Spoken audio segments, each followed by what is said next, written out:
Richie, again, kind of same sort of question. The last 2 road games haven't gone necessarily as well as you guys would like.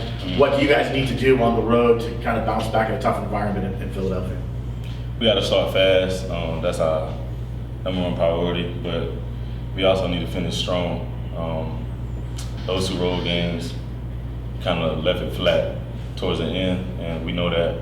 So this road game is definitely going to be a test.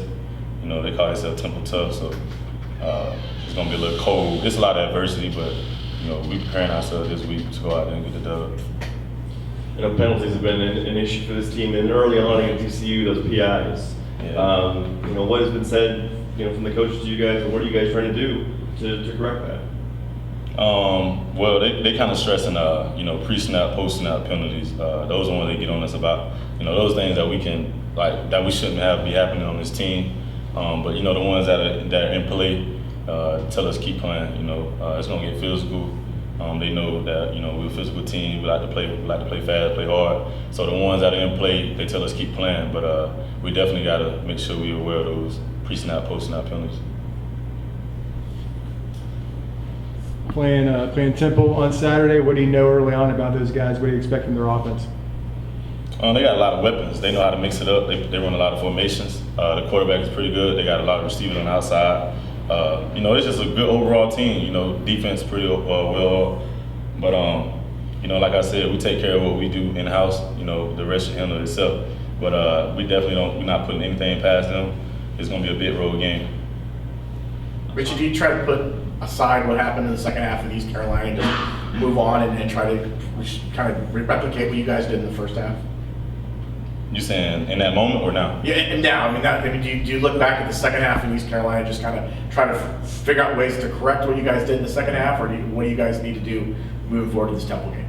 Like I said, road game, start fast, but most importantly, finish strong. And like I said, we've been leaving it out flat the last couple road games. So definitely aware of our mistakes at the ending of last week's game, but you know, we're not gonna try to harp on it too much. Just fix it in practice, and hopefully he'll take care of itself Saturday. Those silly mistakes of, you know, offsides and all that stuff like that. But I feel like just looking inward, like that'll just handle a lot of the things that's been going wrong this season. And that you mentioned when I asked you about being on the road, that sort of maybe 1 or 2 plays here or there that could really kind of change things for you guys. It's more about that than you think than it is maybe some sort of mentality of being on the road. That's definitely. I mean, we're 4 points away from being 6-0, you know, so, you know, it's pretty tough to think about it that way, but at this point it is what it is. But like I said before, it's always those little things that bite you in the butt. It's never big with this team. It's not, you know, it's some huge mistake that happened. It's always those little things that people tend to not think about, like those pre and post snap penalties that add up to 100 yards. You know, that's huge in the game, especially when you're talking about 4 points. So those little things always are the ones that come and bite you in the end. You guys were working on, I know, trying to strip them the ball, get turnovers and stuff like that this past week. Do you guys feel like you did a better job this week against East Carolina, or do you feel like you can still continue to improve on getting those turnovers? Most definitely. We definitely can keep improving on that. You know, we're not where we want to be as far as that. You know, we challenge ourselves, like we hold ourselves to a high standard, and, you know, right now it's time to just meet that standard. Like, it's getting to the nitty gritty of the season. For the most part, it's pretty much just conference play going on from here on out. So, you know, we gotta maximize our opportunities when they're present to us. Yeah, I feel like you should have more turnovers at this point. I mean, I didn't know you personally had a lot last year. It seemed like the team margin was a lot higher than it was. Just kind of the way the ball bounces, or kind of frustrating you aren't able to impact it maybe as much as you were last year. I mean, you can't help what quarterback throws the ball, but you definitely can, you know, just maximize opportunities, like, you know, second guy in, trying to shut the ball out, things like that. It's not more of we had a goal of this many turnovers. It's more of, you know, we trying to change momentum. We're trying to be a better defense. We're trying to challenge ourselves to be the best we can. And, you know, it's just certain areas right now that we want to bring up, you know, to our standard that we chose for this season. What about limiting explosive plays? I mean, you guys have done a pretty good job of not allowing teams to really kind of throw the ball deep on you guys and take advantage. Do you guys feel like you've been better at that this year, or do you feel like tremendous job. Coming into the offseason, that was one of the things we stressed on. You know, just like I said, take that next step, being a great defense. Explosive plays, you know, those are huge.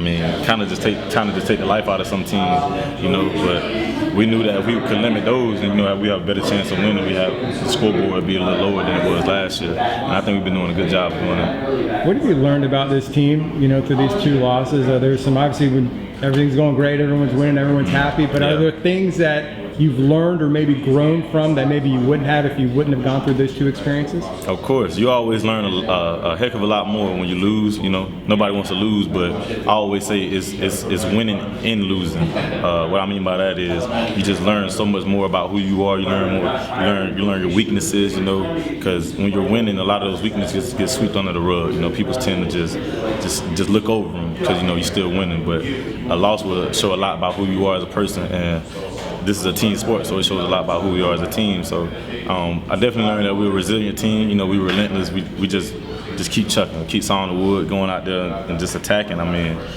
it ain't really much that we can do besides that. So we've been stepping up and doing that. You know, we don't want to see any more L's on our record, and we challenge ourselves at.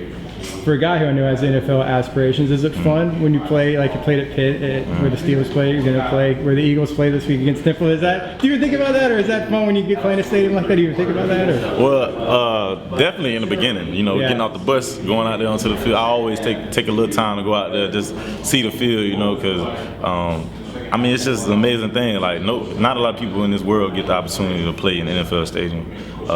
Who knows what my next career might be, but definitely it's just something to just admire. So I like to go out there before I get my pads on and stuff and just admire it. But when it's between the lines, I just feel like it's just a football field. You know what I'm saying? I got to go out there and do my job. You ready for the colder weather? Are you looking forward to it, or you're Florida? You don't like that? Well, you're from the Panhandle. That's practically the North, but. I played the coldest game I ever played in. It was 22 degrees. It was my first round playoff my junior year. It was cold, and I had some cleats that were too small. My toes were hurting, but that's just this game of football, man. You never know what can happen, and you just got to deal with everything that come your way. It'll just be the 40s. It won't be the 20. It won't be 22. So you'll be okay. You'll be all right. Yeah, they ain't that bad. I appreciate it. Listen, Richie, thanks, man. I appreciate it.